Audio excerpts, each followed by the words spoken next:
All right, good afternoon, everybody. Welcome back. Hopefully, this is not your first time visiting with us here. This is our compliance webinar series here at Garfunkel Wild. We put these out nearly every month, covering a variety of topics that are important to healthcare providers relating to compliance issues. We have a great series that we're launching within our webinar today, and if this is the first of a three-part series. It's entitled The Inside Scoop, a behind-the-scenes look at the HHS-OIG. And part one today is an OIG insider's view of the self-disclosure process. The registration has been overwhelming. A lot of people obviously want to come in and discuss this and listen to our discussion on this issue. This is going to be a little bit different than where we normally do it. This is going to be a real roundtable discussion. It's not going to be your typical, PowerPoint dog and pony show. This is going to be a real discussion with your, compliance lawyers, and our newest partner joining us is David Traskey. He joined our firm in May 2023. He was Senior Counsel at the OIG from 2015 to 2023. So we were very lucky to snag him and get him to join us and add even more depth to our compliance bench here at Garfunkel Wild. He worked in both the administrative and civil remedies branch, which handles things like self-disclosures, exclusion appeals, compliance monitoring, and other things, and then later moved into the affirmative litigation branch, where I know firsthand he was bringing investigations because that's how we met. And so, joining us here is my partner, John Martin. I'm the chair of the compliance group. John Martin is the chair of the white collar criminal defense group. And welcome, David. Welcome, John. I really looked forward to doing this and kicking off our first part of the series. So I'm gonna start things off, and I think as everyone realizes, the focus of this presentation is going to be the self-disclosure process. But I think just because it's the first in this three-part Inside the OIG series, what might be helpful to just start everything off is to have David give us a little bit of an overview of the OIG, in particular, when providers might have contact with someone from OIG, who might contact you, and what the various agencies of the OIG are that you need to be aware of. Yeah, thanks, John. Thanks, Rob. And I was happy to see on the registration list some familiar names and faces and entities, and to all the new ones, we welcome you too. But just by way of brief background, the OIG was founded in 1976 with the primary mission of combating fraud, waste, and abuse in federal healthcare programs. And I would say in the last year, but in other years too, the vast majority of the oversight that the organization is doing is related to Medicare and Medicaid. It's probably about 80% of what they're looking at. It's also the largest civilian OIG with over 1,600 employees, second only to DOD. So there's a lot of folks doing compliance and oversight work there. And I think that one of the things that's really useful to know is that it pays to know who you're talking to when OIG reaches out to you. So, for example, there's probably a couple different ways that OIG might reach out to you. Could be through their Office of Audit Services. They do audits, usually performance audits, somewhere in the neighborhood of like 100 or more a year, and they cover topics that are maybe of interest to folks, like looking at how CMS can improve its processes related to hospital compliance oversight. Or they may do something more specific with, for example, looking at how Medicare may have improperly paid for facet joint injections. That's the first entity that might be reaching out to you. The second one would be the Office of Evaluations and Inspections. They do more sort of national reviews of programs. Like, for instance, within the last year, obviously they've released reports on the COVID-19 pandemic and how, for instance, home health agencies navigated that pandemic. And then the third group that you might hear from is the Office of Investigations. They are responsible for investigating criminal, civil, and administrative actions. So you might hear from them if they believe you have pertinent information to a case that they've got. You also may hear from them if unfortunately you're a target of an investigation. But that being said, they're generally pretty straightforward in terms of their reach out for you, whether you're a target or whether you're just a party that could have relevant information. And I think the last sort of touch that you might get from the OIG could come from the Office of Counsel to the IG. That's where I spent all of my time in the organization, with the Administrative and Civil Remedies branch, as Rob had mentioned, and then later with the Affirmative Litigation branch. So I think those are the ways that you might expect to get outreach from OIG. And then I think that the way that you as the provider community would be reaching out to the OIG would be either in the context of requesting an advisory opinion, or as we talked about for today's main topic, filing a self-disclosure. Yeah, that's terrific. I agree. It's always very important to know who you're speaking with and getting a little more, insight to the different, folks who could be reaching out. So turning to the disclosure, which is what everybody's here to talk about today, is why don't you and John talk a little bit about the self-disclosure process? All right, so I've been through a number of self-disclosures, and I know that it varies a great deal. Some of them are long and complicated, some of them are short and simple, some of them are painful, some of them are not. But the truth is that I don't have anywhere near the background and experience and breadth of exposure to the process that David does. So I'm going to ask him to sort of talk about the breadth of the self-disclosure protocol and what it covers and what it's all about. Yeah, I think that's sure. So, as many of our listeners know, OIG is looking at matters that involve criminal liability, civil liability, and administrative liability.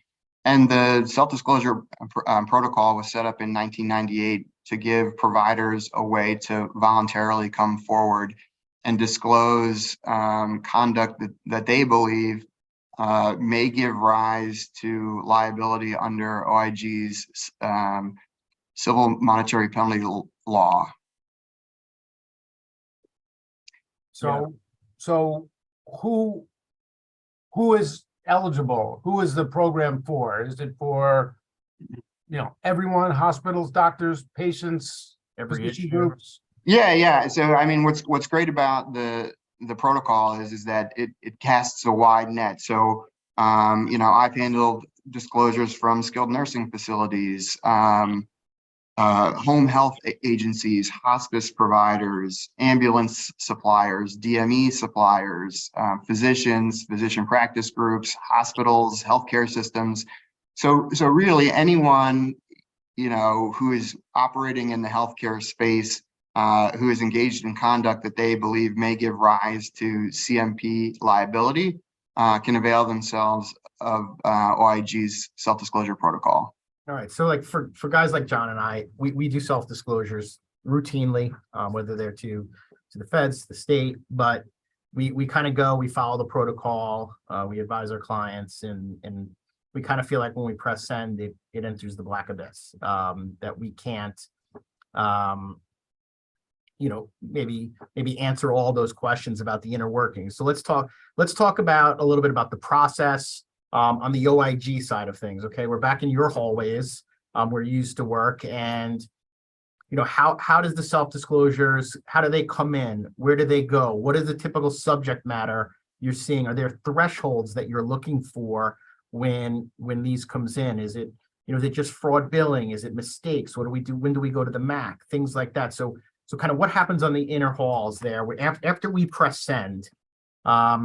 I think it'll be interesting for people to hear what happens for you on the other side in the OIG. Yeah, sure. So I would say that in my time there, I have handled self-disclosures that are filed by unrepresented parties and also disclosures that are filed by represented parties. and also represented parties who have no idea what is happening in the healthcare space. So I would say that as a general matter, retaining a competent and experienced counsel to navigate this process is probably the best first step that anyone can make. But I think that after that, OIG has publicly available guidance that was issued in 2013 and updated in 2021. It talks about the self-disclosure protocol and provides general guidance to the provider community about the types of things that they need to include in their initial submission, including supporting documentation. And so once all of that information is put together and it's filed electronically, the first sort of stop on the chain is your submission is reviewed by a non-attorney, generally a paralegal specialist, who does sort of a cursory initial review of the submission, really just to make sure that it's properly filed. So for instance, if there is a Stark only issue that's being raised, there's a self-disclosure protocol that CMS runs that is appropriate for those. OIG also maintains a separate protocol for grant and contract issues. So really the first kind of cut, if you will, that they're looking at is just to make sure that the conduct that's being disclosed is eligible for the disclosure protocol. And then they're going to look to make sure at sort of a very high level that that the information that is sort of set forth in OIG's guidance document is there. If there's information that's missing, that's obvious at that point, they may reach back out to you and let you know that there's something missing. But generally, you'll hear from that person to just let you know that you've been accepted into the protocol and that your matter is going to be assigned to an attorney. What are typical? Yeah, go ahead, John. I was just going to ask, how does that process work that it gets assigned to an attorney? Is there a special unit in the OIG that just looks at self-disclosures, or does it get assigned to a broader range of attorneys? And does someone pick which attorney gets it, or is it a random assignment? Yeah, it's a good question. So self-disclosures are handled by the Administrative and Civil Remedies branch within OIG's counsel's office. As Rob mentioned at the top, they're doing multiple things in addition to self-disclosures, so their dockets are pretty full. But what typically would happen is that self-disclosure comes in. Within ACRB, there are four teams. Each of those teams are responsible for a particular geographic region within the United States.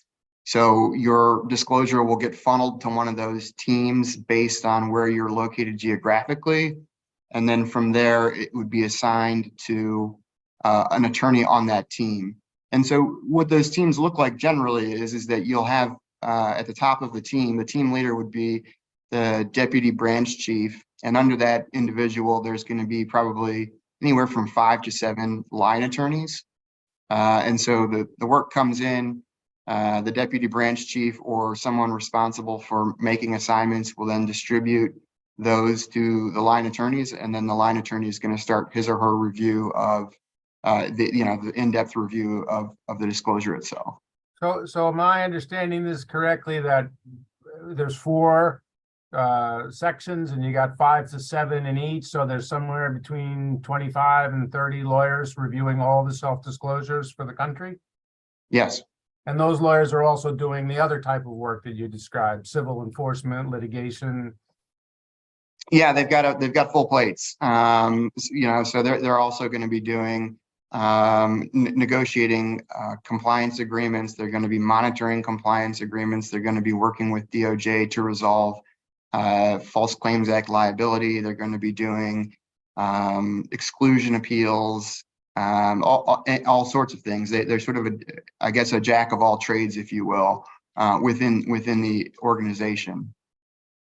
All right, so I think that's some pretty important insight about who you're talking to, right? When this gets assigned to someone's desk, we know this isn't just you're just sitting there and processing these day in and day out, and that's not a lot of people for, I would imagine, the volume of disclosures that are coming in. So are there particular thresholds that maybe we're not aware of that the OIG kind of uses as guidelines or anything for any of this? Yeah, so I think that Well, let's go back for a second. I think one of the previous questions was, what's the type of conduct that we typically see being disclosed in the protocol, right? And I think that as a general matter, it sort of falls into 4 different buckets. One would be employment of an excluded individual. Another one would be disclosing services that may have been rendered by an uncredentialed or unlicensed provider. I think there would be another category related to fraudulent billing.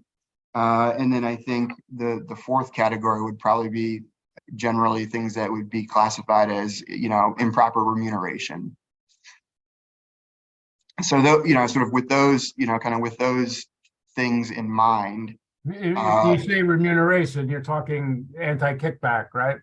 Yes. Yep. And so the way that the And sorry, I don't mean to interrupt, but just to go back, you mentioned START, which also has a remuneration concept. So what's the line between START, anti-kickback, and OIG's scope of authority? Yeah, so it's a little bit nuanced, right? So if someone makes a disclosure that involves Stark only, and they try to make it through OIG's disclosure protocol, it will be rejected, and they will be advised that they should file with CMS because CMS has programmatic responsibility for Stark issues. But what we sometimes see there in the disclosures is that they will raise an issue that's a kickback issue that implicates some piece of Stark. So it's Stark plus something else.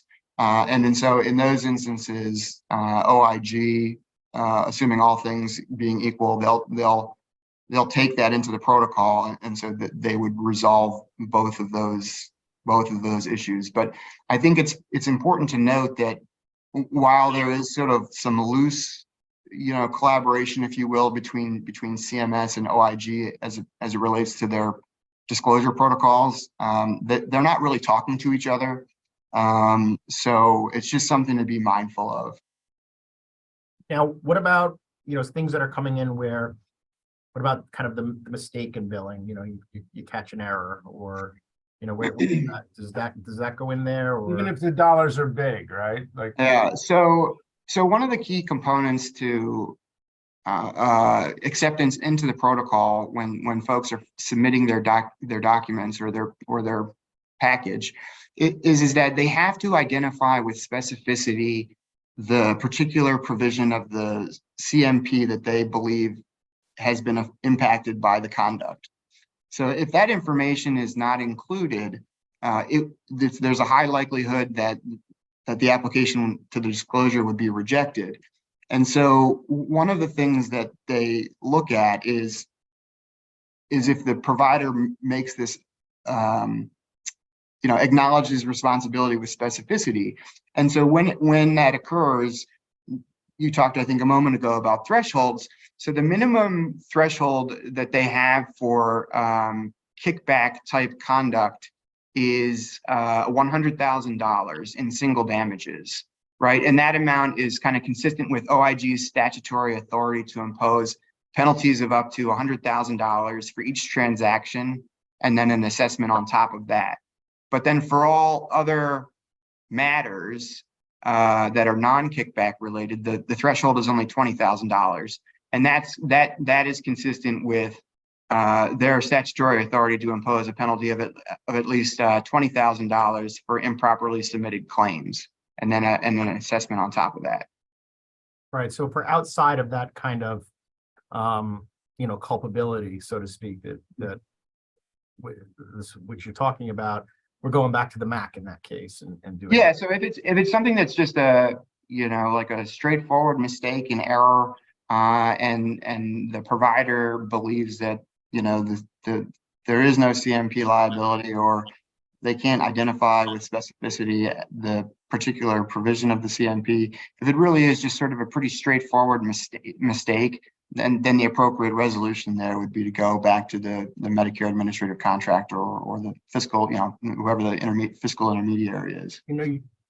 You talk earlier about communication. So if somebody went to the MAC and did a repayment through that process, so I think providers want to know, are the MACs reaching out to the OIG to say, can you take a look at this, or this doesn't sound right, or do cases get referred over through that in your experience? I think that as a first of all, the MAC does refer cases to the OIG, but the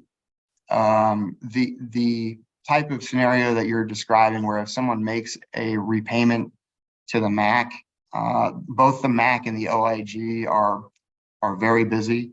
And so if you have a provider who's making a repayment to the MAC, the MAC is not going to then turn around and share that information with OIG. What I will say, and I have seen situations where this has occurred, is that, perhaps it's most often either prior to or in the midst of a self-disclosure, a provider will make a payment back to the MAC. But OIG is aware of the situation and maybe there is CMP liability. And so typically what would happen in that situation is that the provider would get credit for the amount of money that they repaid to the MAC, and they would likely still be responsible for the multiple, if you will, that OIG attaches to that.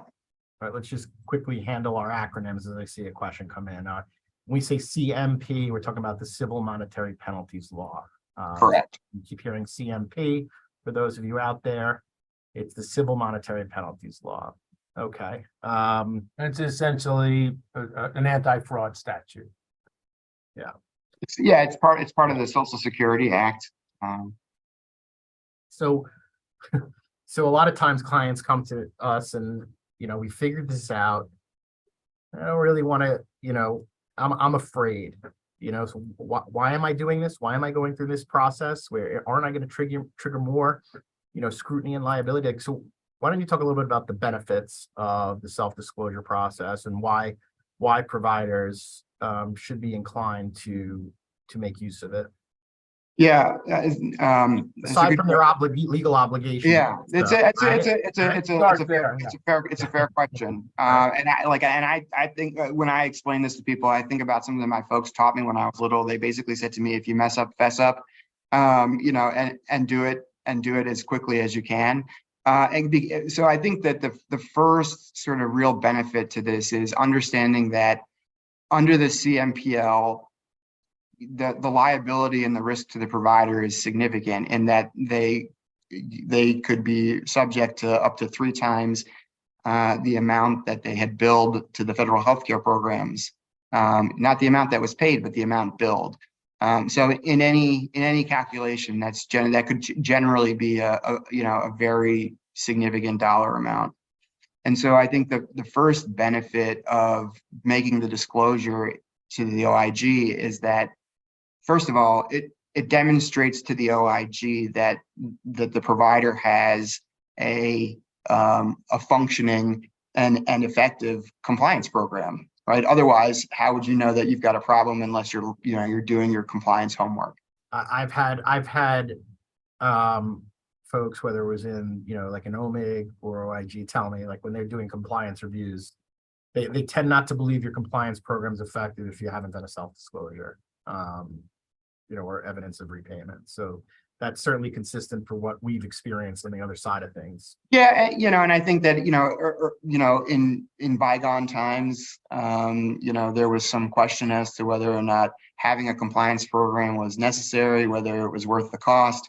We are now past the point where the federal government expects that every provider who's participating in the federal healthcare programs not only has a compliance program, but that it's robust and that it's functioning as it should.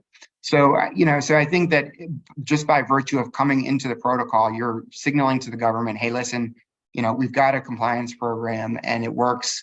And the reason that we know that it works is because we've identified this issue.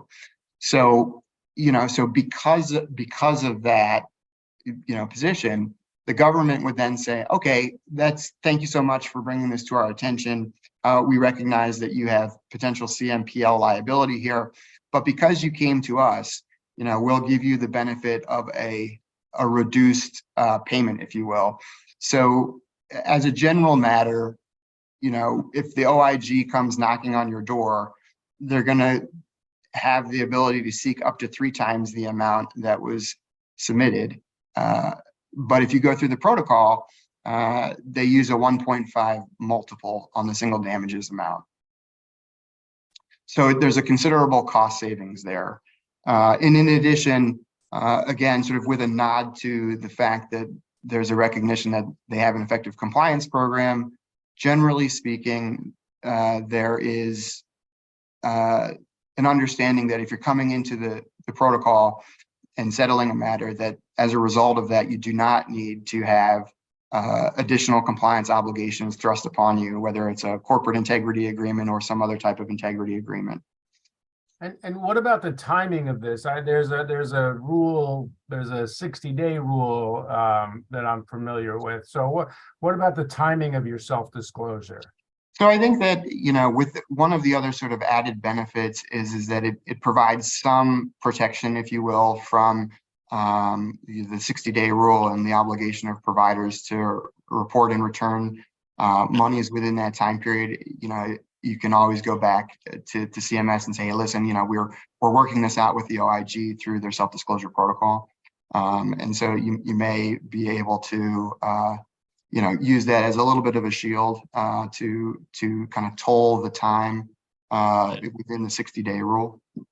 And that 60-day rule, when does that 60-day period start? Is that when you first have some indication that there's been misconduct, or is it when you've gotten to a further stage? I think it's, my interpretation of it is generally when you've gotten to a further stage where you've identified that there may be a problem, you've done some investigation, and you're in a position to quantify the scope of the problem and perhaps the dollar amounts at risk.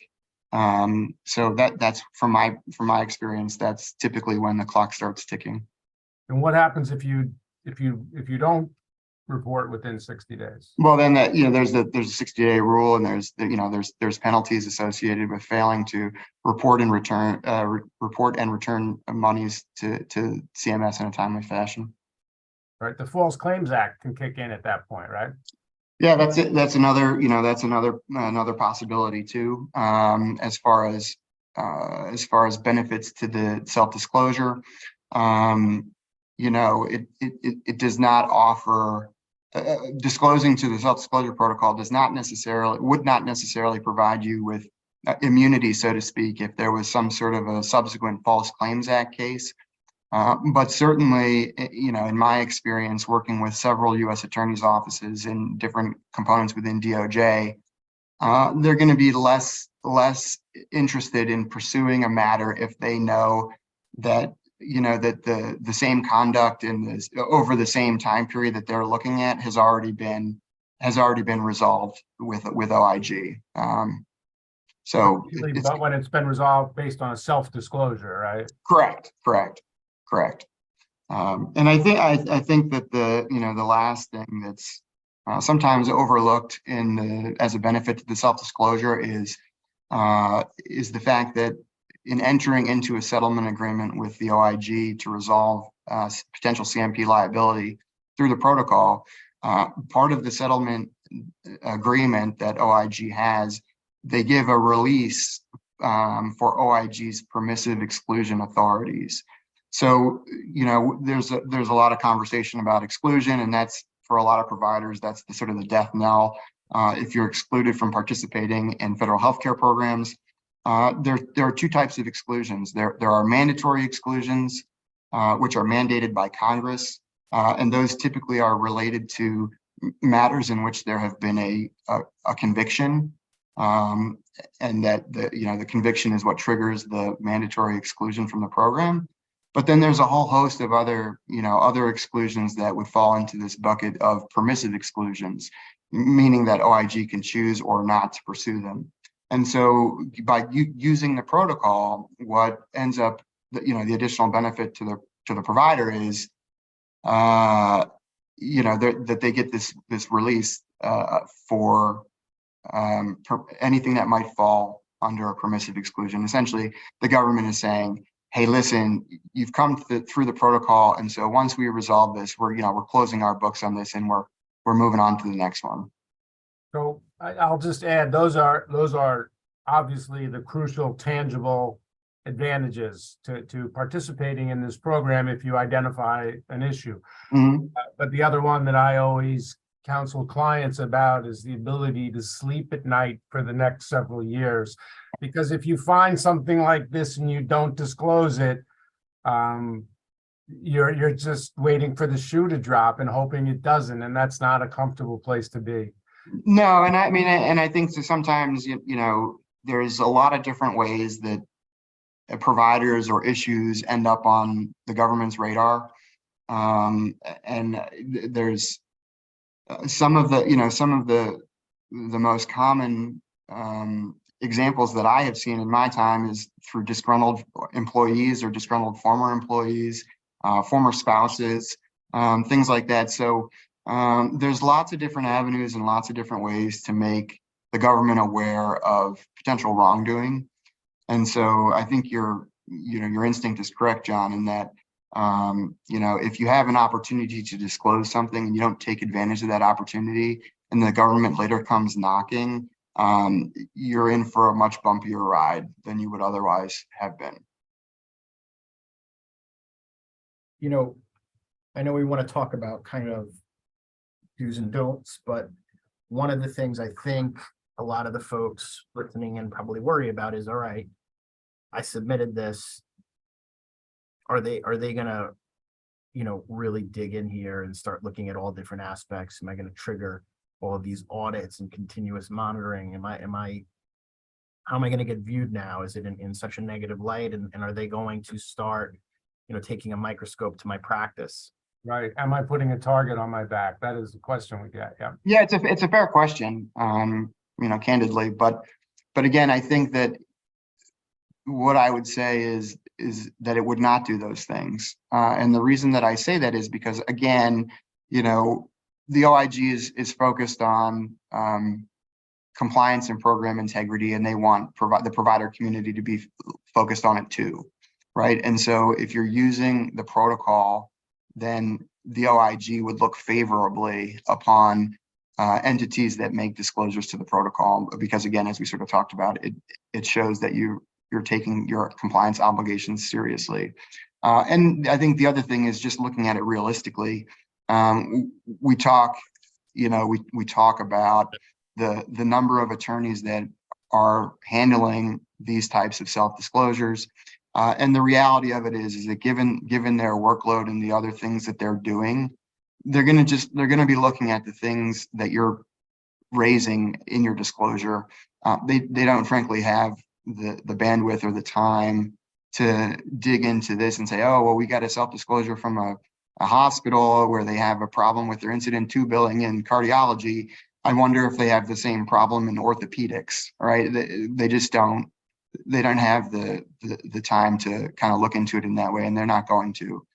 And I think that, I know that, Rob, you mentioned we're talking about sort of best practices.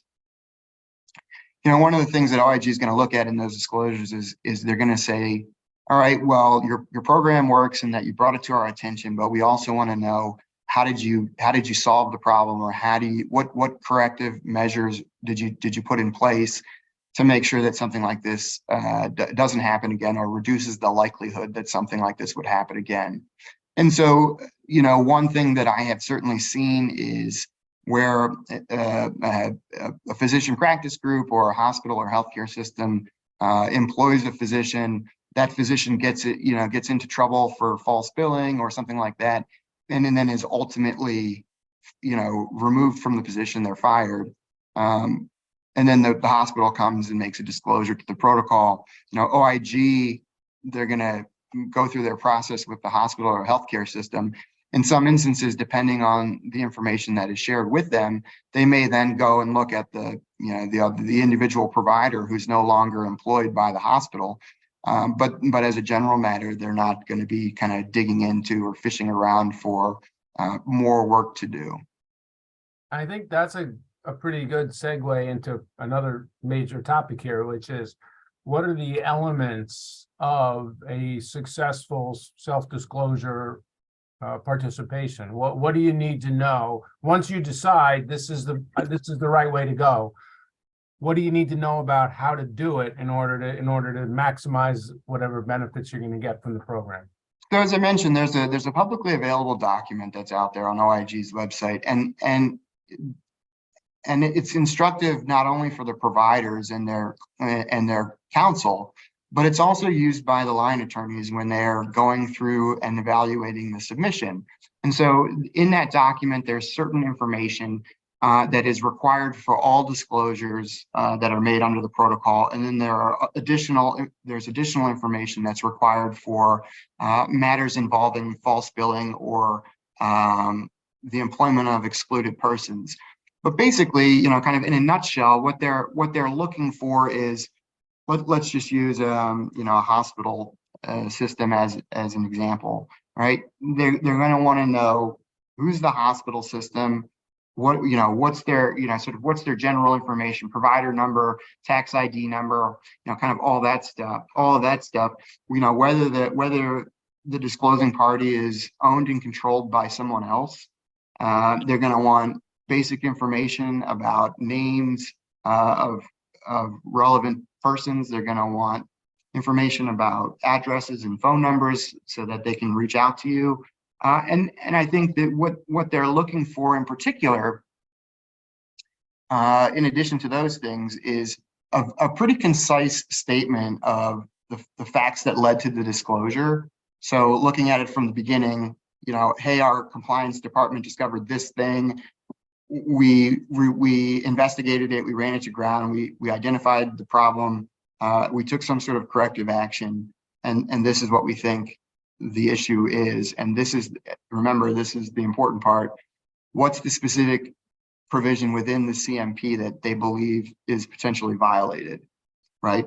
So that concise statement of the details is really important. So is the identification of the particular CMP provision.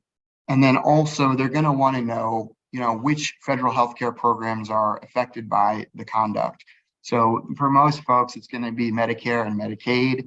To the extent that there is a mix, OIG is going to want to know the payer mix. So for instance, if the entity's 60% of the 60% of the money comes from Medicare, they're going to want to know that. And if there's 40% coming from Medicaid, then they're going to want to know that too, and they're going to want to understand the breakdown of the dollars, and whether those dollars that are at issue are fee-for-service dollars or whether they're managed care dollars.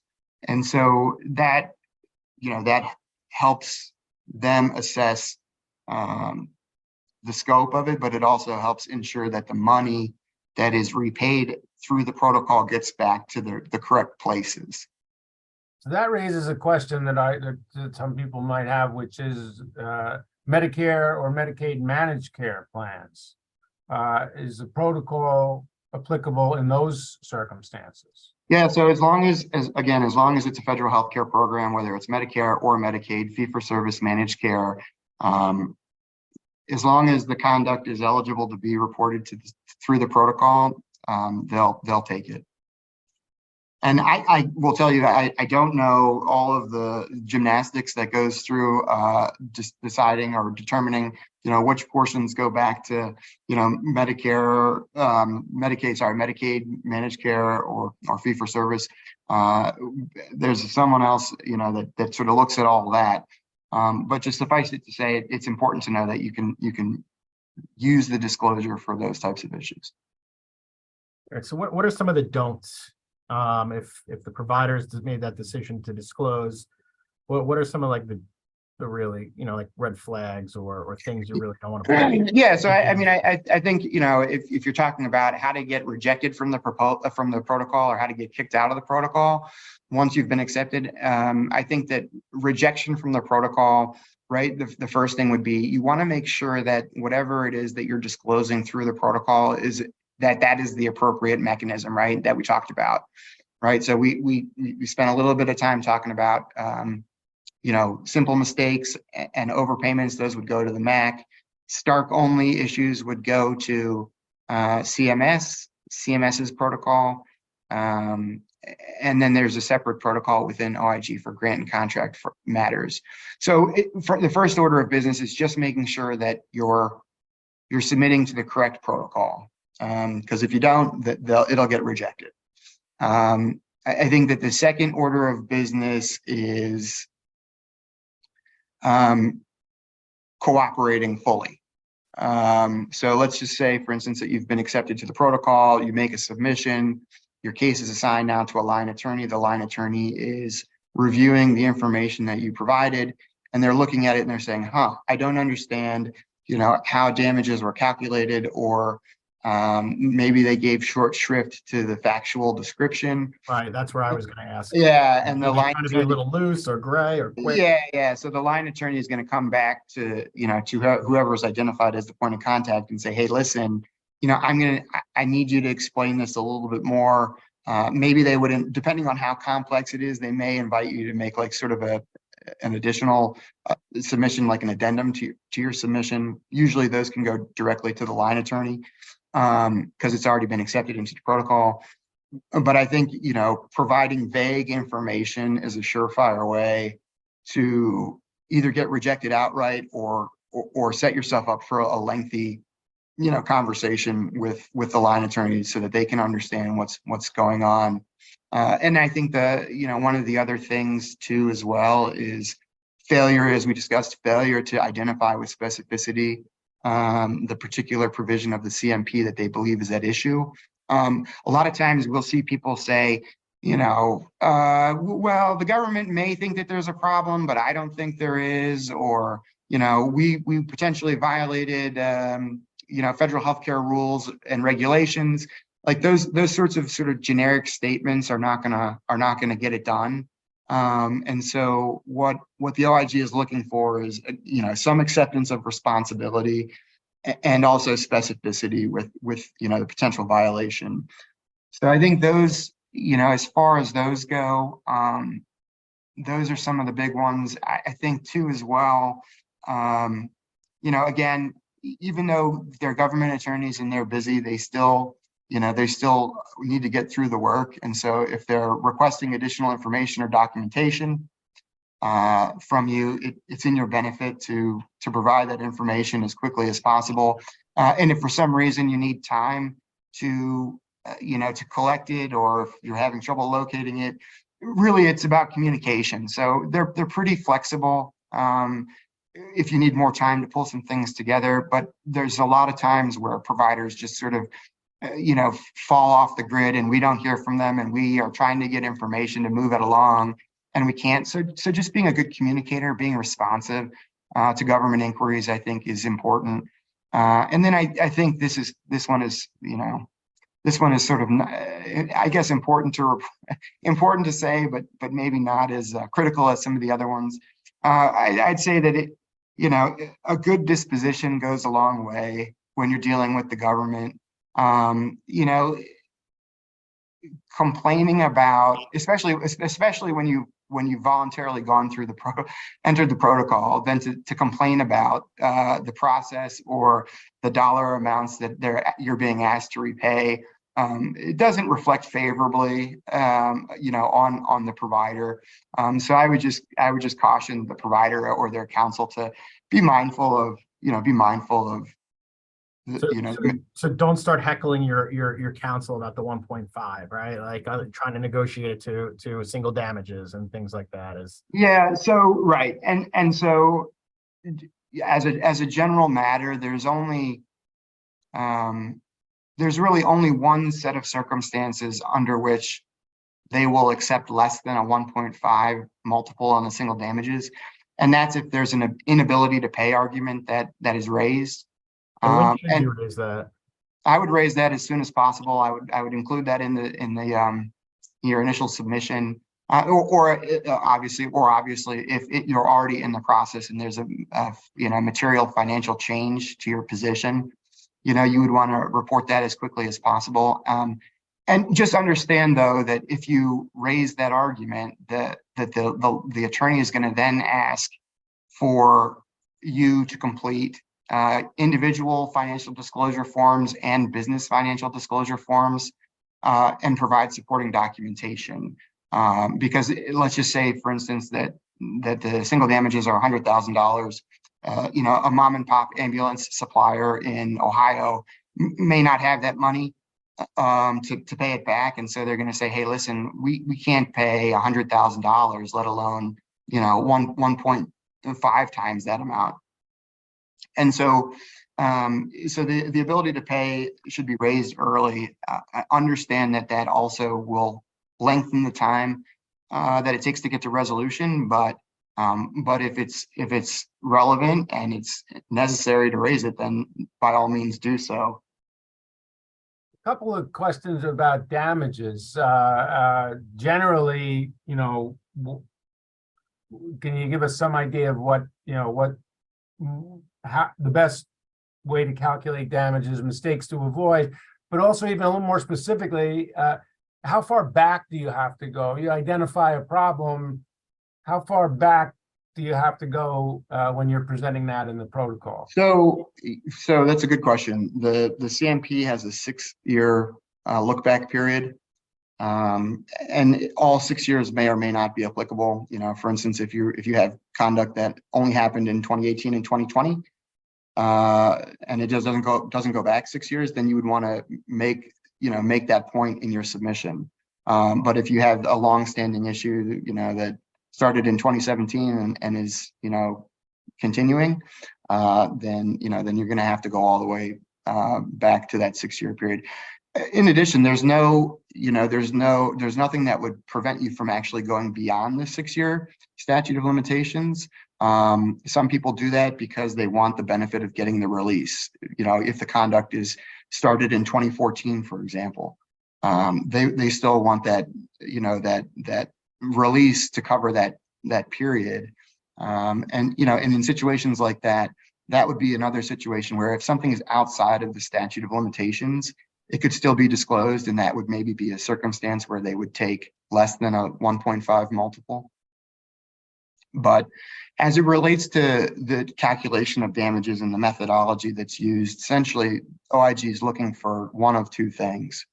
Number one, you're either going to do 100% claims review for the time period in question for whatever the affected claims are, or you're going to do a statistically valid random sample. And was there a difference in what you submit depending on how you do the calculations? So I mean, I think, if let's just take 100% claims review, OIG is not going to want you to submit, hundreds and hundreds of medical records and things like that. A lot of times if the information can be summarized or put into a spreadsheet, identifying the issue, that's preferable. If they really need to see the medical records, they can certainly ask for them. But as a general matter, if you're going to do 100% claims review, don't think that then as a result you've got to scan all these medical records and then upload those too. So there's that piece of it. I think for the 100% review, for the statistically valid random sample, it's a little bit more of a tricky question because what constitutes a statistically valid sample depends on the size of the universe of claims. So, but as a practical matter, the smallest number that they will accept as a statistically valid random sample is 100 claims. Obviously, a lot of times providers have to do more than that because 100 may not be statistically valid. And then what happens in that situation is that you would look at this sampling of claims and you would identify the issue. And let's just say you were disclosing that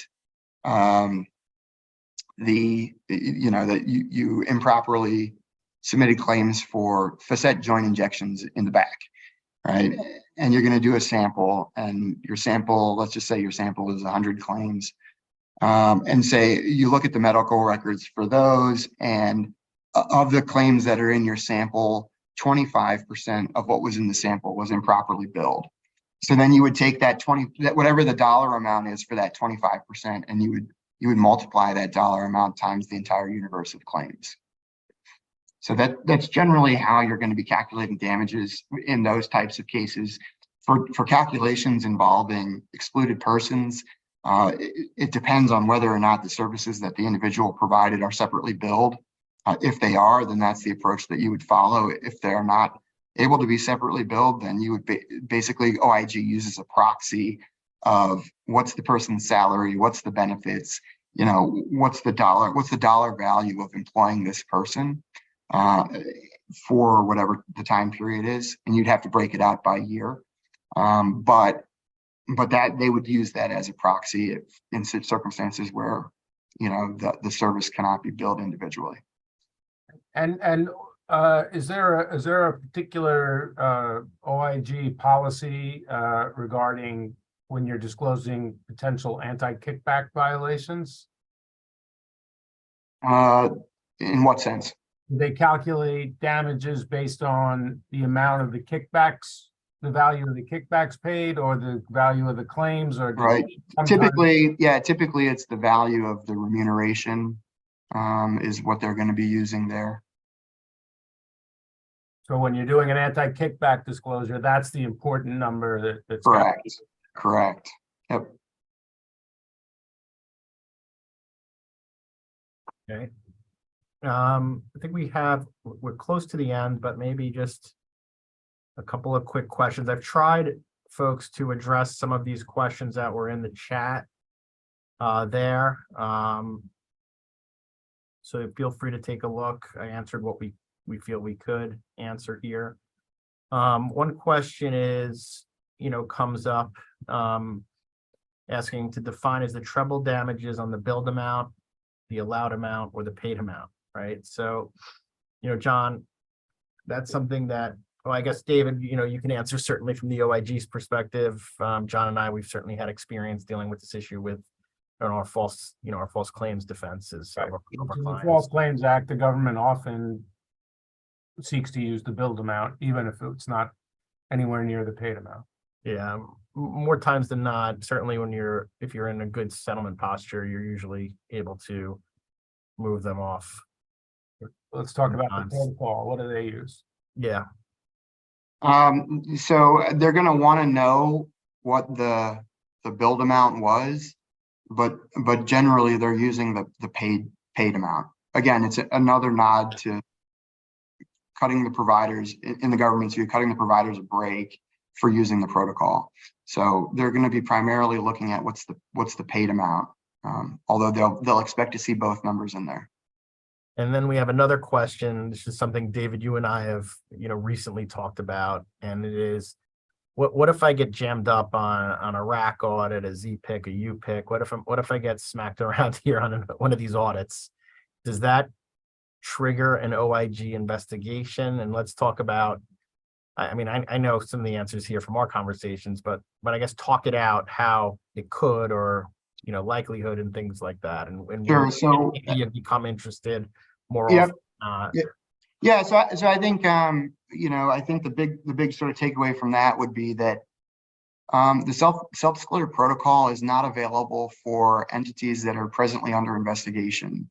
And so one of the things to consider that we would consider in OIG would be, is this provider under investigation, whether they know it or not, right? And certainly if they're under investigation and don't know it and make a submission to the protocol, then it would be handled like normally, right? But if they're under investigation and they know that they're under investigation, then the inquiry goes to, when did they be aware of the investigation? So if they submitted a submission to the protocol on January 1st, and then they were notified on January 2nd that they were under investigation, it would likely still be accepted into the protocol, because at the time the submission was made, the party was not under investigation and was not aware of the fact that they were under investigation. I had a case like that where the date was essentially 1 day difference, and we kept it in the protocol. But one of the things that we appreciated about it is that when the provider became aware of it, they also reached back out to us and has said, hey, listen, I just submitted to the protocol, and then a day later, I found out that I'm under investigation. So again, when we talk a lot about communication and keeping folks in the loop, that phone call to let us know was hugely helpful, and also reflected well on the disclosing party. And then what about kind of the look back period on the self-disclosures, the idea of, quasi statute of limitations sort of in that area? Yeah, so again, the statute of limitations under the CMPL is 6 years. So when you're doing a disclosure, you're going to want to identify the start and end dates of the conduct that gave rise to the disclosure. Sometimes that conduct doesn't go back a full 6 years. Sometimes it does. Yep. Right, and then let me see. Lastly, do you have any? We were asked if you had any examples, maybe of, I think it was. Let me find it. Individual Physicians, a doctor's office. When might a doctor's office, like a relatively small practice, be in the position where they need to make a self-disclosure? I've seen them in a couple different scenarios. One would be employing an excluded person. Another one would maybe be where there's a kickback component to something, like, for instance, if a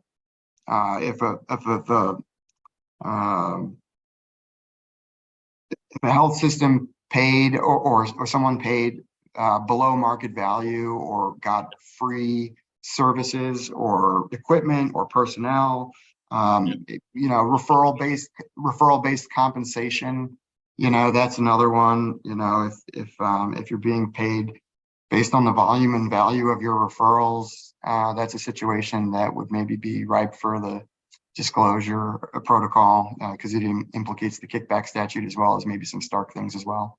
I've also seen physicians' offices get into trouble with space rentals, when they rent space in another doctor's office to do diagnostic exams. I assume that's something you've seen too. Yes, that's fairly common also.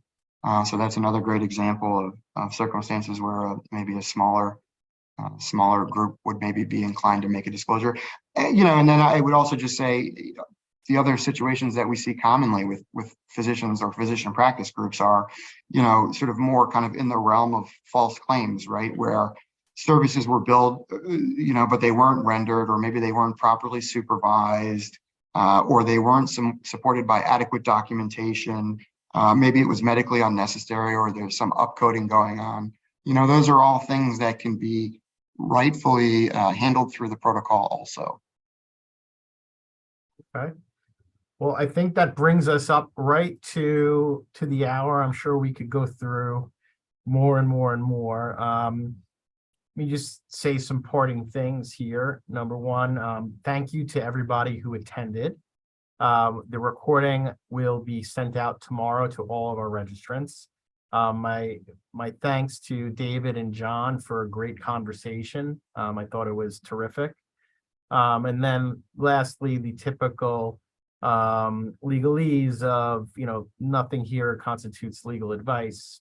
You have to have an engagement with us for us to be your lawyers, and certainly David's remarks are his own and not of the OIG's at this point, and so we want to make sure that they don't shake a finger at us. But we thank everybody.